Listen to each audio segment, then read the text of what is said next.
नाम डॉक्टर मोहम्मद अजहर कुरैशी मध्य प्रदेश के झाबुआ जिले के एक छोटे से गांव पारा का रहने वाला हूं। और मैंने अपना प्रोफेशनल करियर सन 2013 में एक होम्योपैथिक फिजिशियन एंड कंसल्टेंट के रूप में शुरू किया। क्योंकि सपने बड़े थे, लाइफ में कुछ एक्स्ट्राऑर्डिनरी वर्क करना चाहता था और उसके लिए मैंने अपने जीवन में और ज्यादा वैल्यू एड करने के लिए अलग अलग पैथीज का नॉलेज लिया और अपनी स्किल्स को बढ़ाया। लेकिन इन सब के बावजूद जो सपने मेरे थे वो पूरे होते हुए नजर नहीं आ रहे थे। लेकिन 2019 में एक महानुभाव से मेरी मुलाकात हुई, जिन्होंने एक बेहतरीन प्लेटफॉर्म के बारे में मुझे जानकारी दी। और उस जानकारी को लेने के बाद मैंने ये अनुभव किया कि ये प्लेटफॉर्म मेरे उन सभी अधूरे सपनों को पूरा कर सकता है जिसकी मुझे तलाश थी। और मैंने तुरंत डिसीजन लिया कि मुझे इस प्लेटफॉर्म के ऊपर वर्क करना चाहिए। मैंने वर्क शुरू किया। वर्क शुरू करते ही मैंने और ज्यादा बेहतर तरीके से समझने के लिए इसके कई तरह के इवेंट्स को अटेंड किया, बारे में भी जानकारी मिली। जैसे कि मैंने यहाँ पर कई ऐसे स्टूडेंट्स देखे जो अपने करियर को बिल्ड करने के लिए इस प्लेटफॉर्म पे वर्क कर रहे थे। यहाँ पर मैंने कई ऐसे लोग भी देखे जिन्होंने अपने करियर को तो स्टार्ट कर दिया था, लेकिन वो अपनी आमदनी से संतुष्ट नहीं थे और उन्होंने एक पार्ट टाइम बिजनेस की तरह भी इस प्लेटफॉर्म के ऊपर काम करना शुरू किया। केवल इतना ही नहीं, यहाँ पर तो कुछ लोग मैंने ऐसे भी देखे, जब मैं उनने उनसे मुलाकात की तो पता चला कि पार्ट टाइम वर्क करते हुए एक्स्ट्रा इनकम के साथ वो यहाँ पर फाइनेंशियल फ्रीडम तक हासिल कर चुके थे। और ये हासिल करने के बाद वो अपने जीवन में एक बेहतरीन टाइम फ्रीडम को एंजॉय कर रहे थे। फॉरेन टूर्स अपने फ्रेंड्स फैमिली के साथ एंजॉय कर रहे थे। यहाँ पर वो लोग भी थे जो बहुत ज्यादा पढ़े लिखे तो नहीं थे, जिनका कम्युनिकेशन स्ट्रांग नहीं था। वो इस प्लेटफॉर्म पर ऐसे लोगों के साथ शामिल हुए, ऐसे परिवार का हिस्सा बने कि जिनका पर्सनल डेवलपमेंट बहुत बेहतरीन तरीके से हुआ। कई लोग यहाँ पर लिगेसी क्रिएट करने में सफल हुए। और यहाँ पर मैंने ऐसे भी लोगों को पाया जो सिर्फ और सिर्फ इस प्लेटफॉर्म पर इसलिए शामिल हुए ताकि वो लोगों की मदद कर पाए। तो इस प्लेटफॉर्म ने मुझे और ज्यादा प्रभावित किया और मैं लगातार लगातार इस प्लेटफॉर्म के ऊपर अपने करियर को बिल्ड कर रहा हूं, अपने साथियों को इस प्लेटफॉर्म के बारे में जानकारी दे रहा हूं। और इस प्लेटफॉर्म के अंदर एक बहुत ही बेहतरीन टॉपिक जो आज हम कवर करने वाले हैं, वुमेन्स हेल्थ एंड हाइजीन। आशा करता हूं कि आप इस बेहतरीन जानकारी को ना ही सिर्फ सुनेंगे बल्कि नोट डाउन भी करेंगे, ताकि भविष्य में आप इन नोट्स के माध्यम से अपने नॉलेज को और ज्यादा बेहतर बना पाए। और शायद मैं आपको आज कुछ ऐसी जानकारियां दे पाऊं जो भविष्य में आपके बहुत ज्यादा काम आने वाली है, जो अभी तक आपने नहीं सुनी। तो प्लीज, अगर अभी भी आप बिगाड़ डायरी पेन के हैं तो आप अपने नोट्स के लिए डायरी पेन जरूर ले लें। और अगर आप किसी शोर शराबे वाली जगह पर हैं तो शांत जगह पर बैठकर इस प्रोग्राम को अटेंड करें। जनरली तो हम इस प्रोग्राम को वुमेन एम्पावरमेंट के नाम से जानते हैं, लेकिन हमारा जो मिशन है वो केवल वुमेन एम्पावरमेंट नहीं है, बल्कि हमारा मिशन है cervical cancer prevention and awareness. ऐसा इसलिए क्योंकि जिस सैनिटरी नैपकिन की हम बात कर रहे हैं वो एक बहुत बड़ा रीजन है सर्वाइकल कैंसर का। और दुनिया में जितने भी कैंसर होते हैं उसमें से सेकंड मोस्ट सर्वाइकल कैंसर ही है।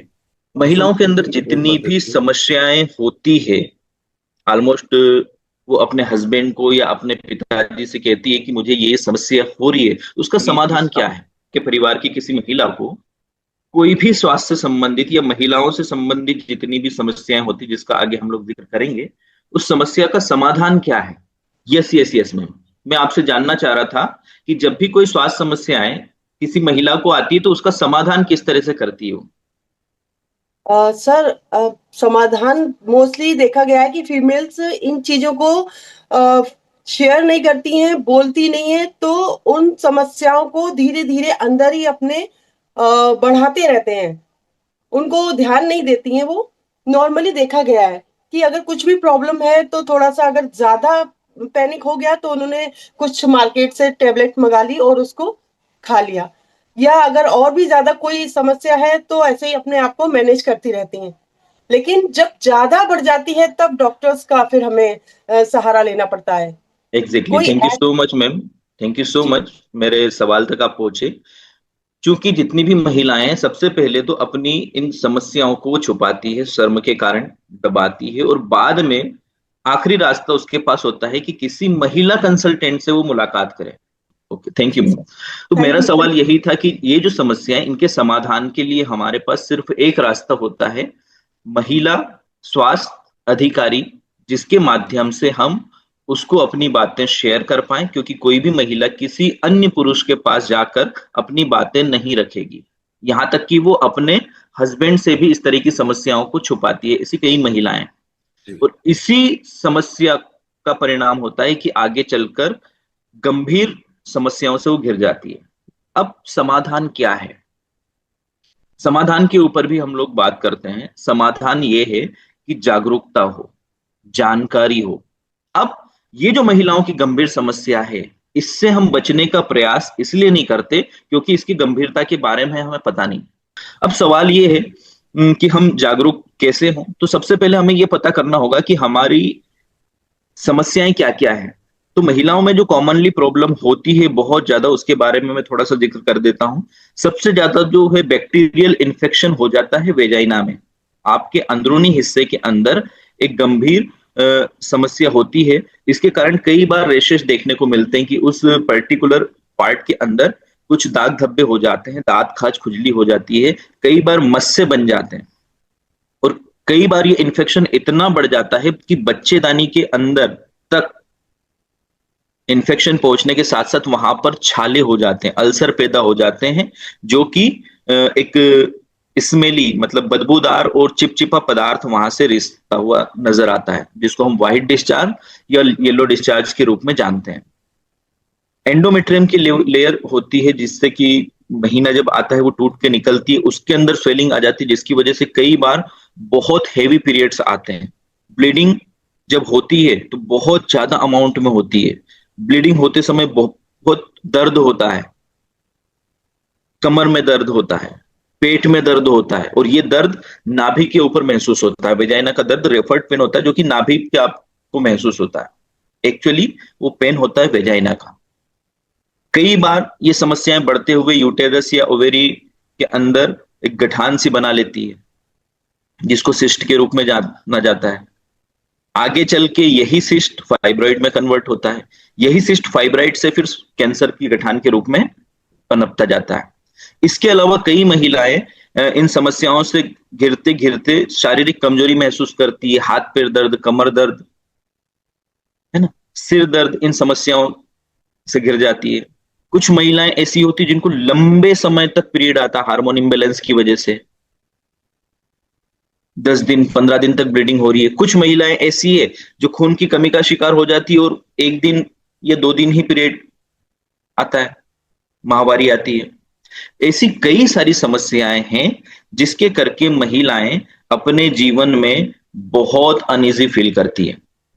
इसके अलावा एक और चीज मैं आपको बताऊं, आज इस विषय के ऊपर जो हम लोग चर्चा कर रहे हैं, एक गंभीर समस्या। आपने कई सारी महिलाओं को देखा होगा कि बच्चियों की शादी हुई, शादी होने के बाद वो अपने ससुराल पहुंची, ससुराल पहुंचने के बाद 1 साल, 2 साल, 3 साल बच्चे पैदा नहीं हो रहे। पता चला कि यार बच्चे नहीं हो रहे, फैमिली प्लान करना है, तो हम डॉक्टर के पास जाते हैं। डॉक्टर के पास जाने के बाद पता चलता है कि इनके बच्चेदानी में इन्फेक्शन है, इनकी पाइप जो है सिकुड़ गई है, उसमें से अंडा बन के बाहर नहीं आ पा रहा है। और फिर इस गंभीर समस्याओं की वजह से कई परिवार तो मैंने देखे हैं कि टूट चुके हैं। ससुराल वाले लान तान करके उस महिला को टॉर्चर करके वापस भेज देते हैं कि आपने बांझ लड़की को जन्म दिया है और ये बच्चे पैदा करने के लायक नहीं है, आपने इसकी बीमारियों को छुपाया हमसे और शादी कर दी। और ये मानसिक संतुलन बिगड़ता है, पारिवारिक परिवेश में बदलाव आते हैं और कई सारे परिवार टूट जाते हैं। और ना ही सिर्फ उस महिलाओं को मानसिक प्रताड़ना का सामना करता है पड़ता है, बल्कि उसका परिवार और उसके रिलेटिव्स भी उस मानसिक प्रताड़ना का शिकार हो जाते हैं। तो क्या आप लोगों को लगता है कि इन सभी समस्याओं से बचा जाए? आप इन समस्याओं से बचना चाहते हैं खुद भी और अपने परिवार समाज को बचाना चाहते हैं? लेकिन कब, समस्या आने के बाद या पहले? सवाल करना चाहूंगा कि हमें यह जानना जरूरी है कि पीरियड आता कब है। जैसे कि हम सैनिटरी नैपकिन, सैनिटरी पैड के बारे में आज चर्चा करने वाले हैं, तो हमें यह जानना जरूरी है कि पीरियड किस उम्र से शुरू होगा, ताकि हम उस जानकारी को अपनी बच्चियों को पहले ही दे पाएं कि आपको आने वाले समय में इस तरह के बदलाव आएंगे, पीरियड्स आएगा, माहवारी आएगी। तो ये जानना जरूरी है कि किस एज में आएगा। तो मैं आपको बताऊं कि 9 साल से 16 साल के बीच में कभी भी पीरियड स्टार्ट हो सकता है। ये इंपॉर्टेंट इंफॉर्मेशन है। महिलाएं और खास करके वो पिता या वो व्यक्ति जो आने वाले समय में पिता बनने वाले हैं और वो चाहते हैं कि मेरे परिवार में एक लक्ष्मी पैदा हो, वो इस जानकारी को जरूरी तौर से नोट डाउन कर लें कि किसी भी महिला को 9 साल से 16 साल की उम्र के अंदर कभी भी पीरियड आ सकता है। ये नॉर्मल है। किसी को 9, किसी को 10, किसी को 12, किसी को 14, किसी को 16। अगर 9 साल से पहले अगर ब्लीडिंग हो रही है तो वो एबनॉर्मल कंडीशन है। अगर 16 साल की एज तक भी पीरियड नहीं आ रहा है तो ये एबनॉर्मल कंडीशन है। इस स्थिति में आपको तुरंत एक एक्सपर्ट की सलाह लेना चाहिए, डॉक्टर से संपर्क करना चाहिए। इसके अलग अलग कई सारे रीजन हो सकते हैं। अब जब पीरियड आएगा तो सवाल ये है कि कितने दिनों तक आएगा। तो नॉर्मली 3 से 5 दिन का ये पीरियड होता है। 3 days to 5 days ब्लीडिंग होगी।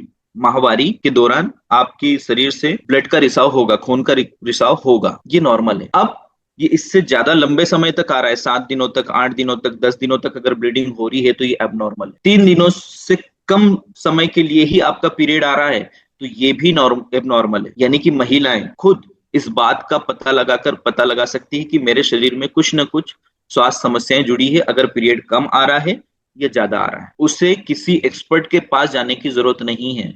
वो खुद अपने शारीरिक लक्षणों से ये पता कर सकती है। अब इसका कलर कैसा होगा? कलर भी बहुत इंपॉर्टेंट है। इस कलर के माध्यम से आप अपनी बीमारी का पता लगा सकते हैं।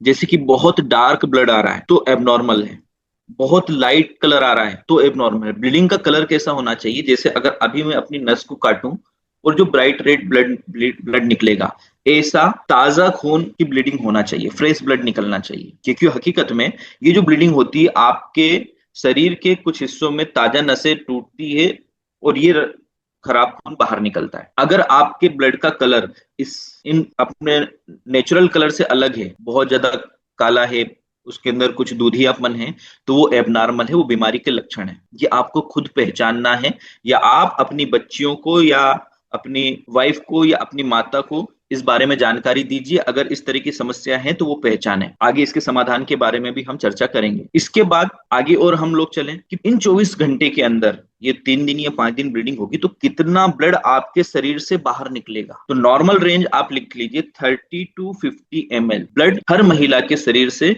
रिश्ता है। कुछ महिलाएं जिनको हैवी ब्लीडिंग होती है, नॉर्मल होती है 70 ml तक भी ये हो सकता है कुछ महिलाओं में, लेकिन कभी 30-50 ml, कभी 70 ml, ये एबनॉर्मल है। इसके अलावा अगर थक्के बन के निकल रहा है, जैसे कि हमने कई लोगों को चोट लगते हुए देखा होगा, चोट लगने के बाद जो ब्लड का रिसाव होता है उसके बाद थक्का बन जाता है, जम जाता है ब्लड। अगर ऐसा रिसाव हो रहा है, टुकड़े निकल रहे हैं, तो ये भी एबनॉर्मल। ये सारी समस्याएं हमने नॉर्मली समझ ली। अब आगे की जो हम ट्रेनिंग करने वाले हैं इसमें आपको और भी बेहतरीन इंफॉर्मेशन मिलेगी।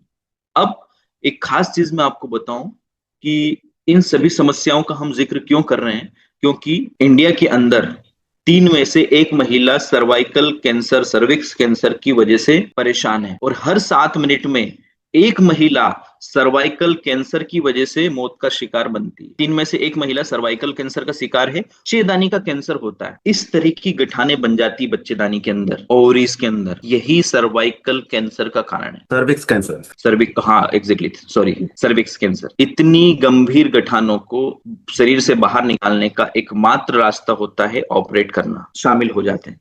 अब इन सभी समस्याओं का कारण क्या है? तो इस सभी समस्याओं का कारण जो है घटिया क्वालिटी के सैनिटरी पैड, और यही रीजन है कि आज इसी जागरूकता के लिए, इसी जानकारी के लिए हम लोग इस प्रोग्राम को कर रहे हैं।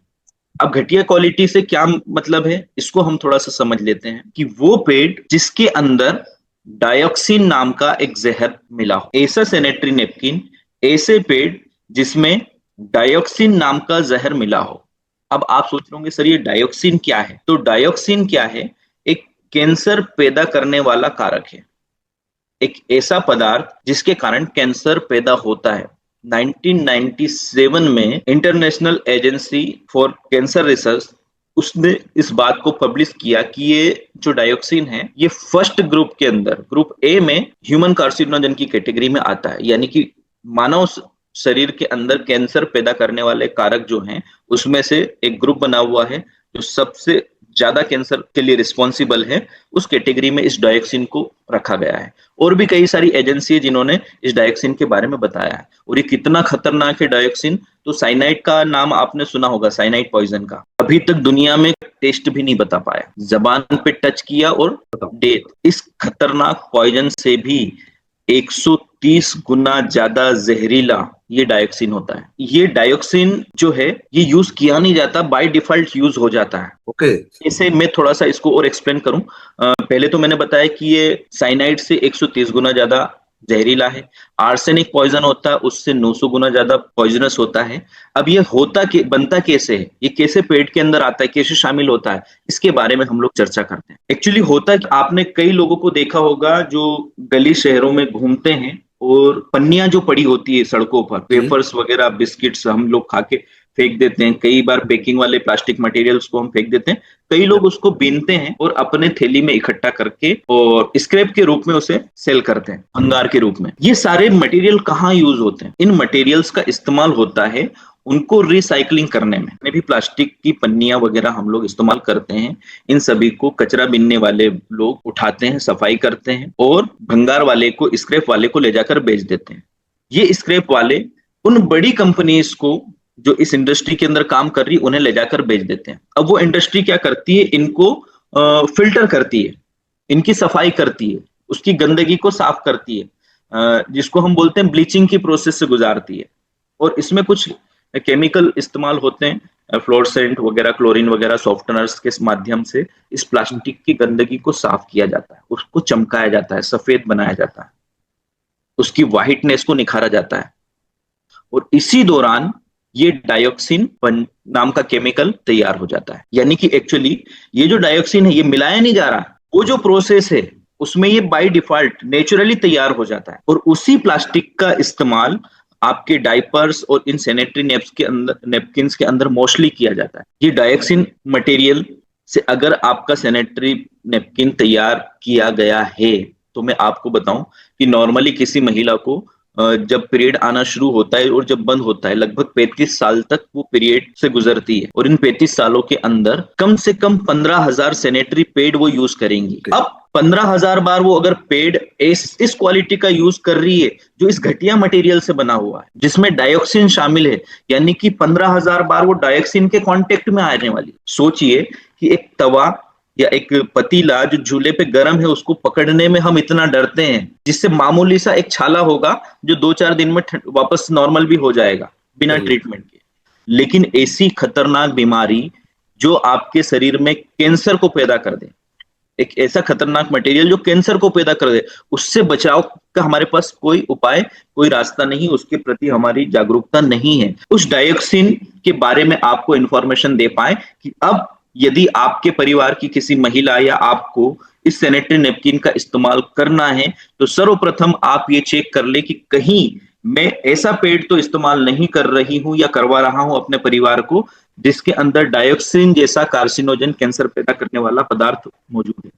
अब इसकी पहचान कैसे करेंगे, एक डेमो के माध्यम से मैं आप लोगों को बताना चाहूंगा। हमारे पास मार्केट का भी ब्रांड आप इस्तेमाल करने वाले हैं वो आपके पास होना चाहिए, राइट। मैं यहाँ पर पर्टिकुलर कंपनी को मेरा ये उद्देश्य नहीं है, लेकिन चूंकि मार्केट में मैं एक मेडिकल पे पहुंचा और मैंने उनसे कहा कि सर जो सबसे ज्यादा इस्तेमाल होने वाला ब्रांड है उनके बारे में मुझे जानकारी दीजिए। और मेरी मजबूरी है कि मैं यहाँ पर ब्रांड और उसका पैकिंग दिखा रहा हूं। क्यों? क्योंकि इसके माध्यम से एक और मैसेज मैं आपको देना चाहता हूं। क्योंकि सैनिटरी नैपकिन की शुरुआत जो हुई थी 1960-70 के दशक में हुई, और इसलिए हुई कि जिस तरह से पुराने समय में या तो कॉटन का या किसी कपड़े का इस्तेमाल होता था और उसके कारण हम सफाई नहीं रख पाते थे, क्योंकि हवा में बहुत सारे बैक्टीरिया मौजूद होते हैं जो उड़कर उस कपड़े में लग जाते थे। सैनिटरी नेपकिन आया ताकि उस समस्या से बच पाए, और इसको बहुत ज्यादा अवेयर किया हमारे कोरोना ने। इंसान घर में बैठा था, एक हवा का झोंका आया, बैक्टीरियाज वायरस हवा के अंदर होते हैं जो उड़कर हमारे कपड़ों से लगते हैं, और ऐसा ही एक खास कपड़ा सैनिटरी नेपकिन जिसको आपको इस गंदी हवा से सुरक्षित रखना चाहिए, उसकी पैकिंग बहुत अच्छी होना चाहिए। तो यहां पर जो मेरे पास पैकिंग है, अगर मैं इसको ओपन करता हूं तो इसे दोबारा पैक करने के लिए मेरे पास कोई ऑप्शंस नहीं। अब इस से चेक करने का तरीका क्या है, मैं कैसे इस बात का पता लगाऊं कि इसके अंदर डायक्सिन मटेरियल है या नहीं है।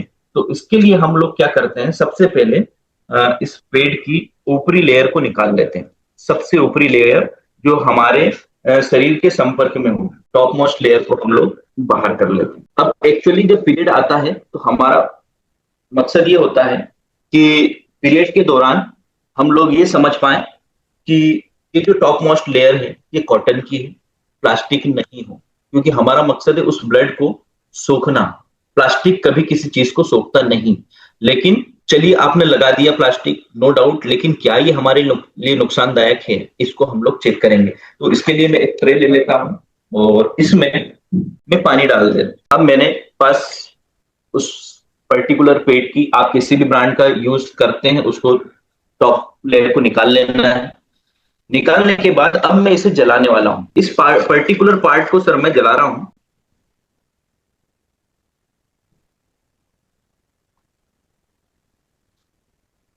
देखिए पूरी तरह से सिकुड़ गया, जो कि जम गई है। इस तरह के डेमो को करेंगे तो आप ये पाएंगे कि हम जिस सैनिटरी नैपकिन का इस्तेमाल कर रहे हैं उसकी टॉप लेयर जो है वो प्लास्टिक मटेरियल से बनी हुई है। अब दूसरा, इसकी और लेयर की अगर हम बात करें तो इसमें कुछ कई सैनिटरी नैपकिन मैंने देखे हैं जहां पर जो है इस्तेमाल किया जाता है कॉटन के, लेकिन इस सैनिटरी नैपकिन के अंदर कुछ जेली वगैरह भरी हुई है। अब मैं इसको ले लेता हूं। अब ये एक खाली गिलास है जिसे मैंने लिया है, और वो चीज जो आपके शरीर से निकलने वाले ब्लड को एब्जॉर्व करेगी, सोखेगी, उसे भी मैंने मेरे हाथों में ले लिया। साथ ही ये एक कॉटन का कपड़ा भी इसके अंदर रखा हुआ है।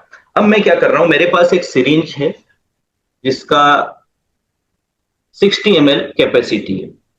अब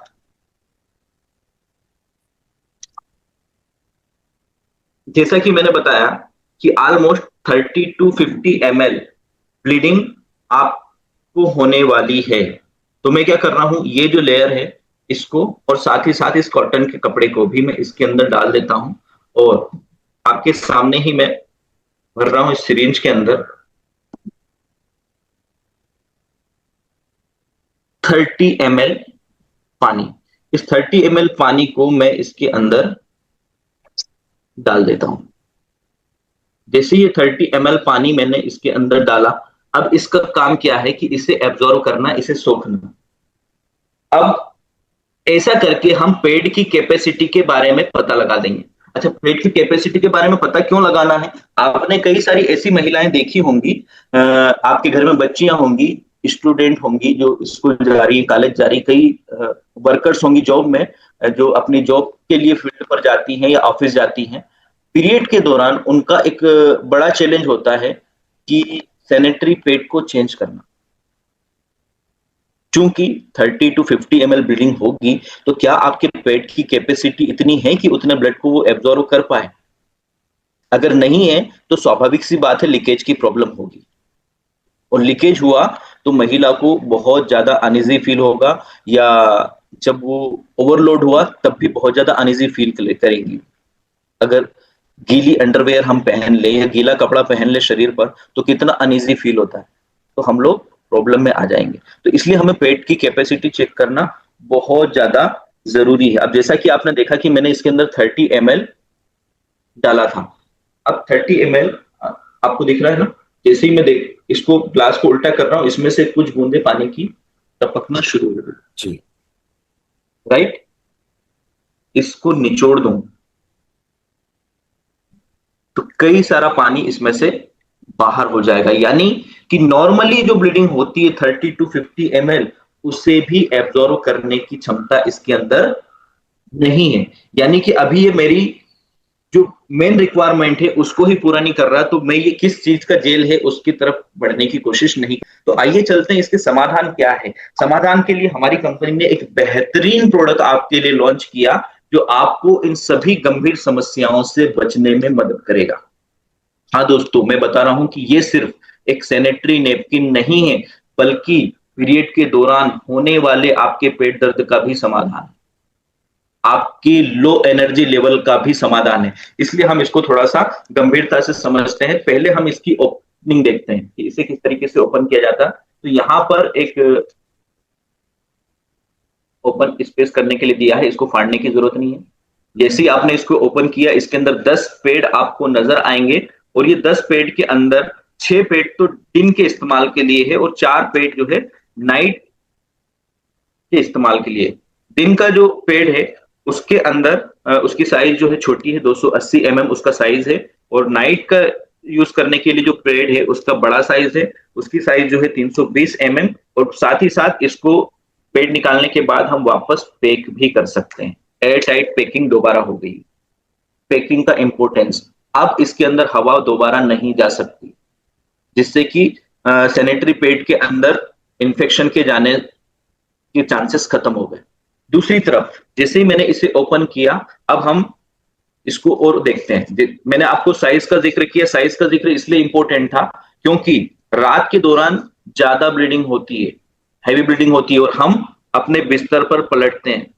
ऐसी स्थिति में लीकेज के चांसेस ज्यादा होते हैं, इसलिए उसकी विंग्स को ज्यादा चौड़ा किया गया है।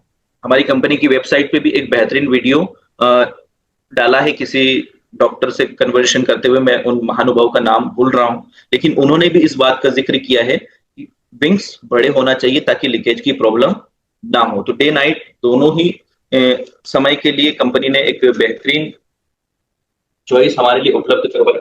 डे के लिए 6 फीट 80 mm साइज के, और नाइट के लिए 4 फीट 320 साइज के। इसे भी हम सेम क्राइटेरिया में टेस्ट करेंगे। सबसे पहले मैं इसे लगा देता हूं।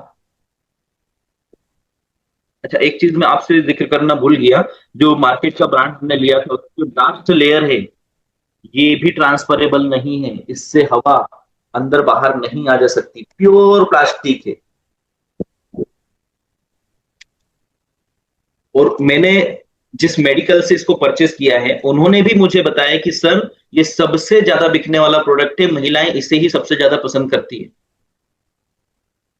और ऐसा पेड़ टॉप मोस्ट लाइन आपने देखा कि वो प्लास्टिक मटेरियल से बना हुआ है। डायोक्सिन मटेरियल के होने के चांसेस बहुत ज्यादा हैं। लास्ट लेयर जो कि परमेबल नहीं है, ट्रांसफरेबल नहीं है, इससे हवा और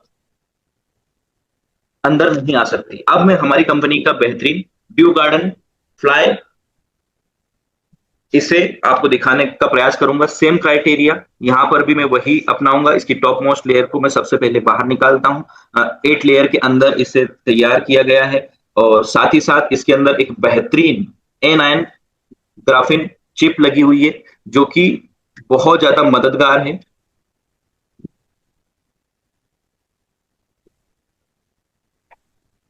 आपके पीरियड के दौरान जो भी आपको समस्याएं आती है, जैसे कि आपके एंडोमेट्रियम लेयर का टूटना और बाहर निकलना जिससे ब्लीडिंग होती है, उस वक्त तो ये बहुत ज्यादा जरूरी है कि वहां का सर्कुलेशन, ब्लड सर्कुलेशन नॉर्मल हो, और उसको ये सुचारू रूप से चलाने में मदद करती है। साथ ही साथ इसके अंदर ऐसी क्वालिटी है जो कि ये आपके शरीर से बैक्टीरियल इन्फेक्शन को दूर रखती है। ऐसी कई खूबियों के साथ ये चिप इसके अंदर लगाई गई है। और मैं बात करूं इसकी कॉस्ट की, तो इस पेड के अंदर मेरे ख्याल से सबसे ज्यादा महंगी चीज यही इस्तेमाल की गई है। क्यों? क्योंकि ग्राफीन आयन की अगर मैं बात करूं, इसके इन्वेंशन के ऊपर उस संबंधित वैज्ञानिक को जो है नोबेल प्राइज मिला था। और इसकी कॉस्ट की मैं बात करूं तो 1 ग्राम ग्राफीन लगभग 14,000 रुपए की कीमत रखता है। उस बेहतरीन ग्राफीन आयन चिप का इसमें इस्तेमाल किया है। आप देख रहे हैं कि जैसा कि मैं लेयर को निकाल रहा हूं और कुछ लेयर को मैं बाहर कर पाया हूं, और देखते ही आपको पता चल रहा होगा कि ये कॉटन की लेयर है। जब हम इसे भी जलाने का प्रयास करेंगे तो ये किस तरीके से जलती है, आप इसे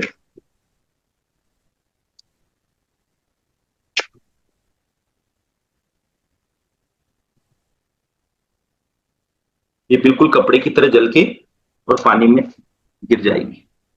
इसके अंदर प्लास्टिक मटेरियल इस्तेमाल नहीं किया गया है, इसे कॉटन से तैयार किया गया है। और जैसा कि मैंने बताया था आपको, इसके अंदर ग्राफीन आयन चिप लगी हुई है। इसके डेमो के लिए भी मैं कई लोगों को बताना चाहूंगा कि इस चिप को यदि हम पानी में भिगाकर अपने शरीर पर लगा दें तो ये आपके शरीर से फ्री रेडिकल्स को निकालना शुरू कर देती है। इसके भी माध्यम से आप डेमो कर सकते हैं। जैसे ही ये फ्री रेडिकल्स को निकालेगी, जैसा कि हम लोग देखते हैं कि जब हम सीएमडी पिलाते हैं तो बॉडी का एनर्जी लेवल बढ़ जाता है। नॉर्मली आप किसी व्यक्ति को अपने पास खड़ा करके पहले नॉर्मल स्थिति में हाथ को सामने करवाइए और इसको प्रेशर डालिए, हाथ डाउन करना है, हो जाएगा। लेकिन इसको लगाने के 5 से 10 मिनट के बाद उसका एनर्जी लेवल बढ़ जाएगा। इस डेमो को भी आप लोग कर सकते हैं। तो इसे मैं अभी, क्योंकि मेरे साथ कोई पार्टनर नहीं है, इसलिए मैं अभी आपके साथ लाइव नहीं दिखा पाऊंगा। लेकिन अब आगे हम लोग और कैपेसिटी की तरफ चलते हैं। जैसे कि ये पुराना ग्लास है हमारे पास, इसको हम बाहर कर देते हैं। इसके अंदर भी एक जेली मटेरियल इस्तेमाल किया गया है। इस जेली मटेरियल को हम लोग निकाल लेते हैं, रिमूव कर लेते हैं।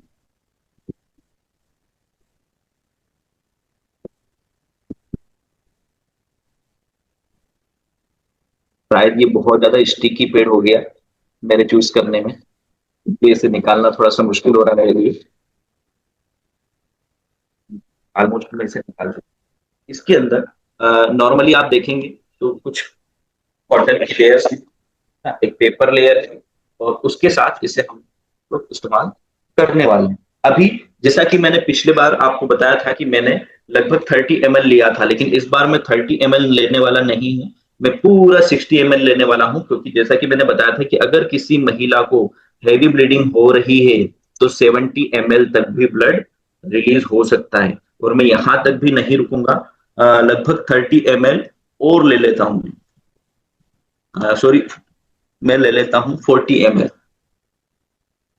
और ये 60 प्लस 40 टोटल हो गया हमारा 100 ml। इन केस आप कहीं बाहर गए हैं, किसी फंक्शन में, किसी प्रोग्राम में हैं, आपको 24 घंटे से ज्यादा का समय हो गया पेड लगाए हुए, किसी ऐसी परिस्थिति में है जहां पर आप पेड चेंज नहीं कर सकते, या अचानक से आपको हैवी ब्लीडिंग हो गई, आप किसी मीटिंग में हैं, आप ट्रेन का सफर कर रहे हैं, लंबा सफर है, ऐसी कई सारी परिस्थितियों से आप गुजरेंगे जब आप पेड चेंज करने की स्थिति में नहीं होंगे। उस स्थिति में भी आपको बताऊं, कुछ भी नहीं निकलना। 100 ml से ज्यादा कैपेसिटी रखने वाला ये हमारा सैनिटरी नैपकिन है। और खास बात, इसके अंदर जो ये जेल यूज किया गया है ये बायोडिग्रेडेबल है। हमने देखा कि महिलाएं इस पेड को इस्तेमाल करने के बाद डस्टबिन में फेंक देती है। अब ये कब डिस्ट्रॉय होगा इसकी गारंटी नहीं, लेकिन मैं आपको ये डेमो भी दिखाना चाहूंगा। आप थोड़ा सा नमक लेकर इसमें डाल दीजिए और आप 5 मिनट के अंदर ही देखेंगे कि ये दोबारा पानी बन जाएगा। यानी कि आप प्रकृति का भी ध्यान रख रहे हैं, खुद का भी ध्यान रख रहे हैं, सारी चीजें। स्वस्थ भारत अभियान में भी शामिल हैं आप। 5 मिनट के अंदर ये पूरा दोबारा पानी बन जाएगा। और मैं आपको एक खास बात और बताऊं, इस प्रोडक्ट के माध्यम से कई महिलाएं अपने परिवार को वो सुख सुविधाएं, संपन्नताएं दे पाई हैं जिसकी वो अभी तक तलाश कर रही थी। महिलाओं के लिए एक सबसे बड़ी समस्या, वो सपोर्ट करना चाहती है, फाइनेंशियल सपोर्ट अपने परिवार को, लेकिन उसके पास कोई रास्ता नहीं है।